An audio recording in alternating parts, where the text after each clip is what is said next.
In this episode of Cars from Japan, presented by Cars from Japan, we're taking a look at a Subaru Legacy STi S402.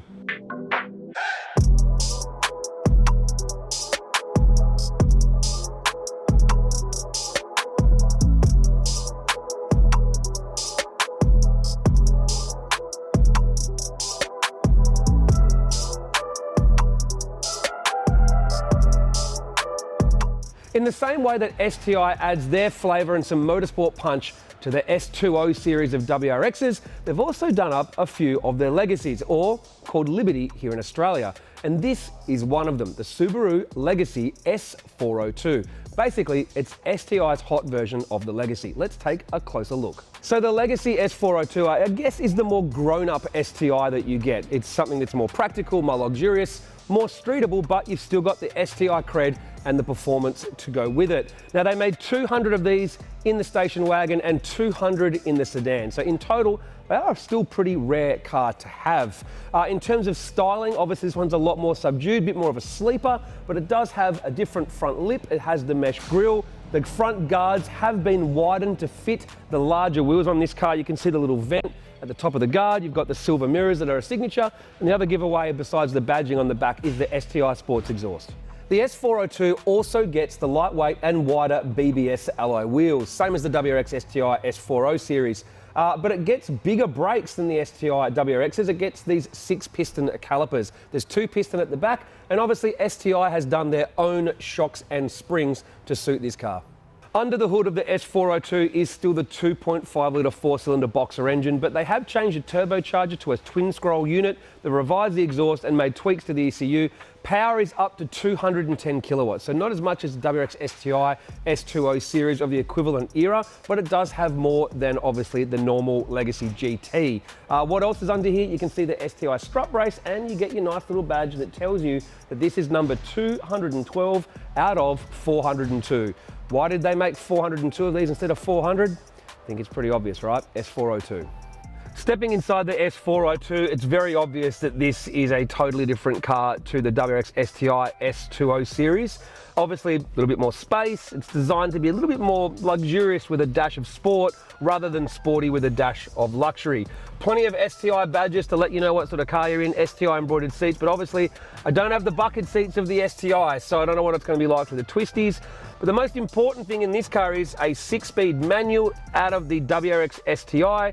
And then you have Subaru's SI drive, which gives you the sport sharp mode for, I guess, better throttle response and tuning of the ECU, etc. It's a pretty comfortable place to be, but whether you'd go for this or the WRX STi, more comes down to what style of car you want. This would be more practical day to day, more comfortable. Obviously, being a wagon, there's plenty of space. And yeah, it's a pretty nice place to be. But the only way we're going to find out what these seats are like and what it drives like is to do exactly that. Take it for a spin. Let's go. Driving the S402 out to our location showed that it definitely isn't as sharp and nimble, but get it onto this nice, smooth, flowing section of road, and it definitely handles better than a station wagon probably should. And that torque means you don't even really need to do a whole lot of gear changes through here. Just keep it in third, use the torque, and out of the corner it comes. Oh, that's pretty good. Twin scroll turbo on this 2.5 means you can just stay in third gear and roll onto the throttle, no problem at all. Wow, super torquey.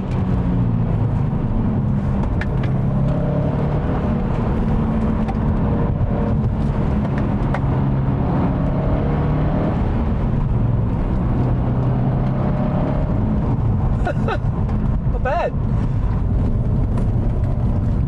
Driving out to our test road, it's very clear that this is very different to the WRX STi S20 series of cars. It's obviously bigger, heavier, it's meant to be more comfortable, more practical, but does it take away from the fun? Well, yes and no. We're going to a bit of test road here.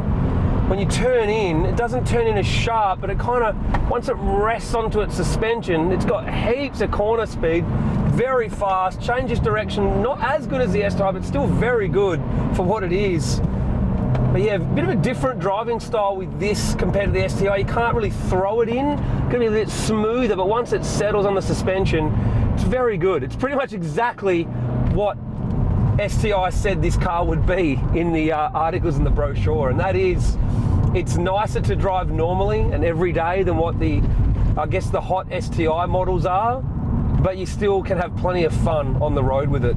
So this car suits more of a faster flowing back road, while the STi, I want to find the sharpest hairpin rally type piece of road that I can. So they're different cars, but they're both great for different reasons. I would have, in a perfect world, this as a daily and a WRX STi S204, S205, whatever, as a weekend car. But if you can only have one, which one do you take? Well, it's up to you really.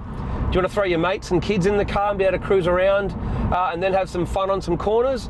Or do you want to specifically go out looking for some pretty hardcore roads or a racetrack and not really care about comfort or whether you're going to soar back in 2 hours or whatever? That really is up to you, isn't it? But overall, STi did a great job with this car, and buying this from Cars Japan really is, I guess, it's a one way that you can own a rare, unique and collectible car, but something that is still practical and usable at the same time. So overall, yeah, it's actually a pretty cool piece of kit.